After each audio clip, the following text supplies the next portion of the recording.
Greetings and salutations, dear viewer, and welcome to another supercharged showdown on Grudge Match, the show that thrusts the top contenders of DC and Marvel Comics against each other in single combat to determine who would win the day. Today, the sparks will certainly be flying, as the two top-tier electrical dynamos are going to be going bolt for bolt. Competing today, it's Marvel's original electric baddie, Spider-Man villain extraordinaire, Human Lightning Bolt, it's Electro, versus DC's resident supercharged powerhouse, Justice Leaguer, and all-round shocking superhero, it's Black Lightning. Now, both of these two characters are stereotypical electric characters, as electric control tends to be one of the sort of often utilized, basically elemental powers that can be attributed to a lot of various characters. And there's a lot of similarities in these two power sets. In fact, both of these characters have virtually identical power sets, but they do have a lot of differences in the terms of their personality and their backstories, most notably one being a villain and one being a hero character.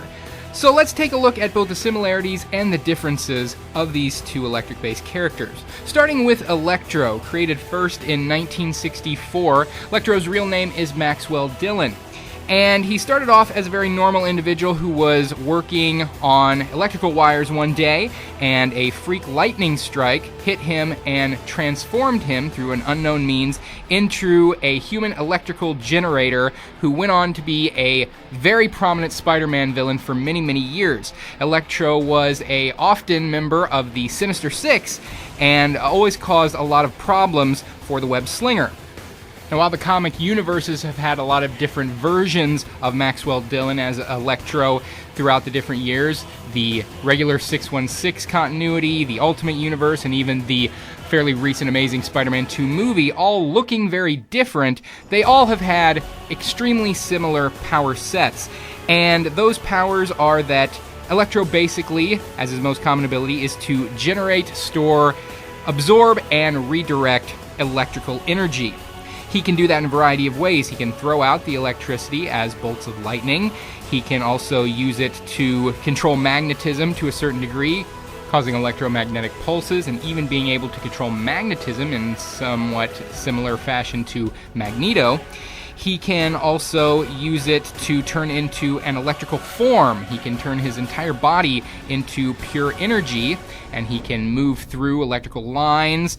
That's something he learned to do in more recent times. Originally, he did have to keep his regular physical form, but he could still use electricity to travel by way of moving very quickly along electrical wires, and sometimes even riding lightning. He can also channel the electricity into his body to increase his physical attributes, making him superhumanly strong, superhumanly fast, enhanced endurance, enhanced healing, so he can utilize the electricity in a wide variety of ways. He can even control the flow of electricity that he's not in direct contact with, so he can see a electronic device that's plugged into an outlet and he can control it just by his thoughts. These abilities have made him a big thorn in the side of Spider-Man for many, many years, and he has always been one of Spider-Man's most notorious villains.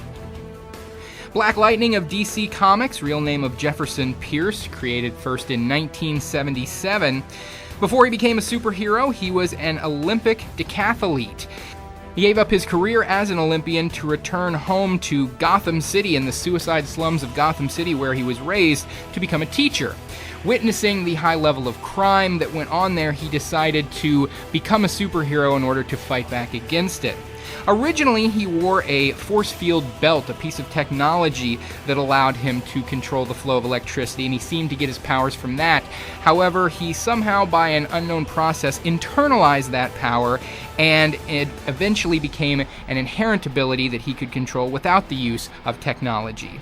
Now, his powers seem to mirror Electro's in pretty much all respects. He has electric generation, storage, absorption, and control. He can throw out electricity in an offensive manner. He can also control magnetism to a certain extent. He can use his electricity to create force fields, to turn into an energy form himself, become completely made of energy and move through power lines. He can also use electricity to increase his physical attributes, making him superhumanly strong, fast, durable, and an ability to heal injuries with it.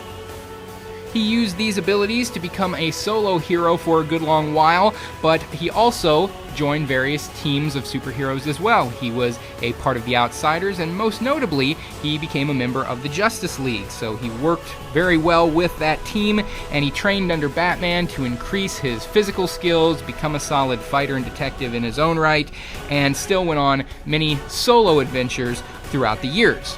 So the power sets of these two characters are virtually identical.